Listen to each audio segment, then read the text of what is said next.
too long.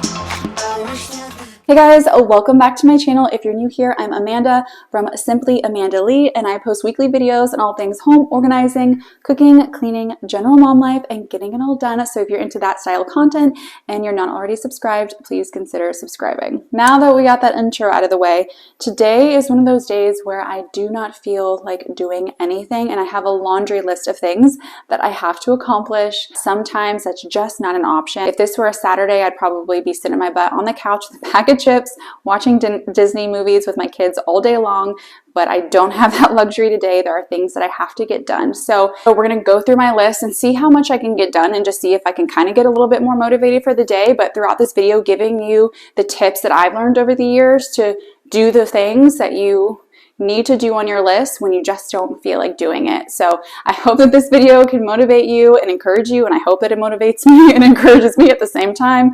My first tip for being productive or attempting to be productive when you have no motivation is to only do the things you absolutely have to do. This is a pile that I had to contend with, and I also needed to unpack from Savannah as well, but I actually didn't need to do any of that. The only thing that needed to be done was to ensure that my little ones had an outfit, their school uniform, and their extracurricular uniforms ironed and set aside for the next day and that evening.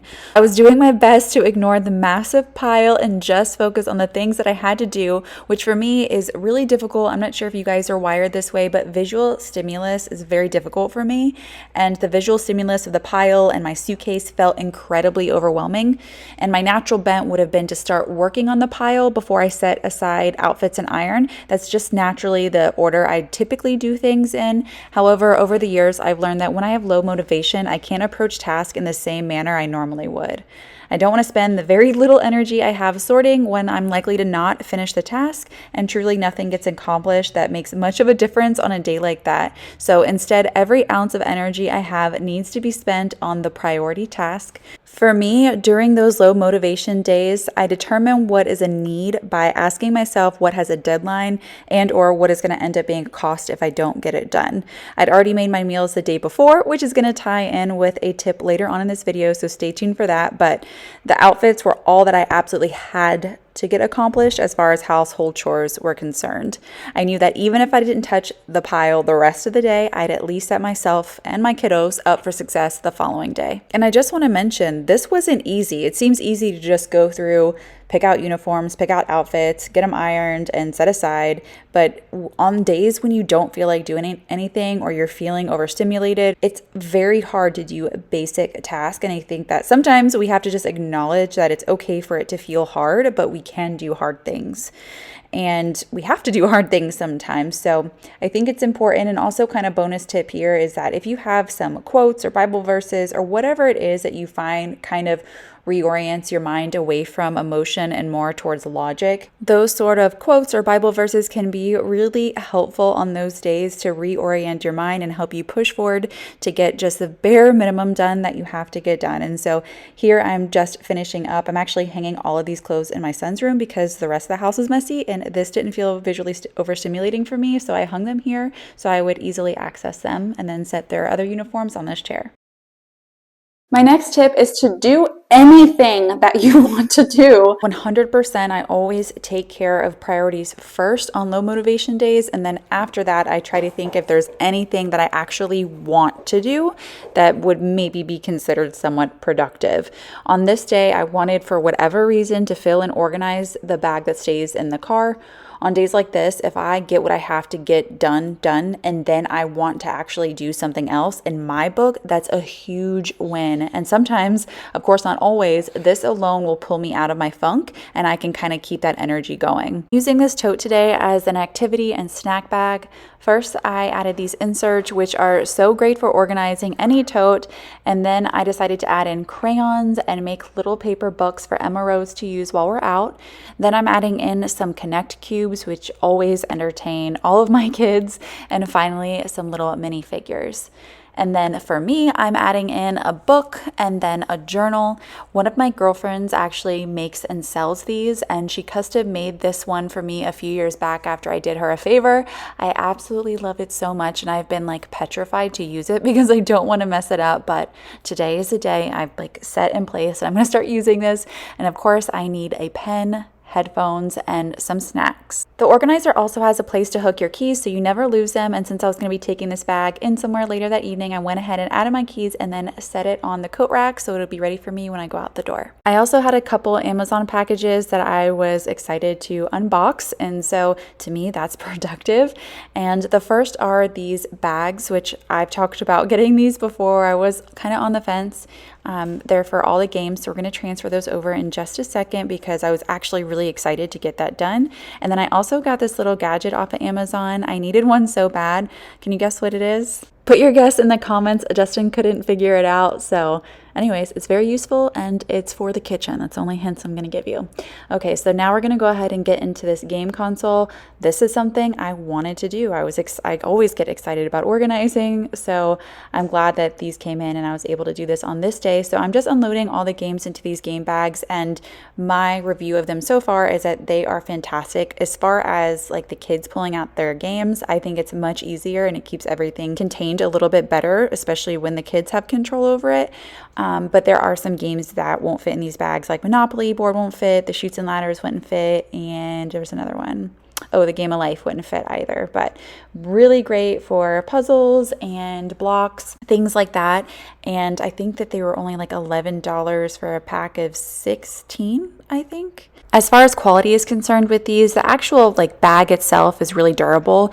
The zippers, they're one that I think would probably pop open if it was overstuffed, which I didn't have any games that were overstuffed besides Greedy Granny. That one, if you don't put the items or the parts in just right, it wouldn't close easily. And so the kids got that one out and played with it and then just tried to like zip it closed when it wasn't put in correctly, and it popped the zipper, but it didn't break the zipper.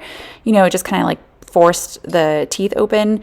And so I just reorganized it and then re-zipped it and it was totally fine. So I think overall, great value for what you get, and definitely has helped reduce the thumbprint inside this cabinet and kind of made everything just a little bit more organized. And I am so happy to get rid of all of these boxes and to move them on. And I ended up actually having a good bit of these bags left over, which I'm going to put to good use after Christmas time. And something that could be helpful for you is just to kind of keep a running list of the things that you want to do when you don't feel like doing anything. So for me, I'm always down for organizing. It doesn't matter what mood I'm in. I can take one little small space and organize it and feel like a champ. I was excited to get this in for Brooke. Currently we use glass lunch containers and I do love them, but I really wanted something that I could pack both hot and cold items together at the same time. And even though I don't love putting the seal in every time, I do love that the seal is removable for easy cleaning, because one thing I don't love about plastic lunch containers is that they mold too easily, in my opinion. And I'd love to say that they're always emptied out as soon as they get home, but sometimes it's not until the next morning, and I'm also handing that responsibility over to the kids, so I do expect to see some green growth at some point. That's just realistic. My next tip is to set a timer and then reward yourself. At this point, I had a bit more energy, but I still didn't necessarily want to deal with these clothes, so I set a timer for 15 minutes and decided to just sort as much as I could. I have a couple baskets I'm currently needing to fold, and just looking back at this video, I'm definitely about to go watch a show and handle it, because the last couple of times I've sat to sort laundry, it's been exorbitant like this, and I really don't want to deal with that much at one time for a good little while. All of our bedrooms, flex space, and laundry room are upstairs, and having the laundry on the same level of all the rooms was something I was so looking forward to when we bought this house. And for those first 3 months, our homeschool room was in the flex space, and I kept up with laundry better than I ever had since we've had kids. I'd fold and put the laundry away throughout the day while the kids had independent work to do. I don't like to step away from them at all during homeschool because of their ages, so it worked out perfectly. But since we moved our homeschool downstairs a few months ago, I've had such a hard time keeping up. I start a load in the morning, but we don't go back upstairs until basically bedtime, so I'm not drying that load until the evening. The next morning, I start another load, and eventually it all piles up, and then I devote at least an entire day to sorting, hanging, and putting it all away. So if you have any tips for how I can create a better laundry system, literally anything is better than what I'm doing now, I would be so grateful. So that was the end of the 15-minute timer, and oh my gosh, like I had to put it in fast forward 20 because it was just too much. Anyways, I did not feel like doing any more than that, and I feel like it looked more chaotic than when I started because everything was spread out even more, but I did feel like I could take some of the piles that I had created and at least put those away, and so I did just fold up towels and get those put away. I also put the kids' baskets in their room of everything that I had sorted for them to put away as well, so that got a chunk off the floor. And then I also did feel like folding these hand towels. I actually typically really like folding these for whatever reason. I think it's just because it's the color pink, it makes me happy. So I decided that I would go ahead and do that, but that was really the max capacity of anything I could do that day. I feel like I did a lot considering I had absolutely no motivation at all. I got the things done that I wanted to get done and additional on top of it. But you guys are going to see here in a little bit that I decided just to plop my butt on the couch and hang out for the rest of the time before I had to go pick up the kids and run them to their extracurriculars. So now it was time for me to reward myself, and I had already had more than my fill of coffee for the day. And actually all I wanted to do was edit a video and edit photos. I really enjoy doing both of those things, and it's also productive. So it's kind of like a two birds, one stone sort of deal. So I just sat in front of the computer for about 10 minutes and did that. This next tip, I feel like as mothers, we need to hear this all the time. It's okay to just stop and be. It's okay to sit and not to have any guilt about it. That's one that's very difficult for me. I think because over the years I've learned that when I don't do specific things, like I know that if I don't pick up after everybody for a day, I mean, they're getting old enough to where they should be able to pick up after themselves. But if I don't pick up after everybody for a day, I know I'm going to spend the next day cleaning up, and I don't want to do that. So it's hard for me to not be constantly moving. But I think sometimes my burnout comes from moving too much and doing too much all the time and not really taking time to rest. And I think that's just a problem for our fast-paced society in general, but as mothers specifically, I feel like it can be really hard. So this next tip is not one that you actually use on the day that you're not motivated. It's one that you reap the benefits of on the days that you don't feel motivated.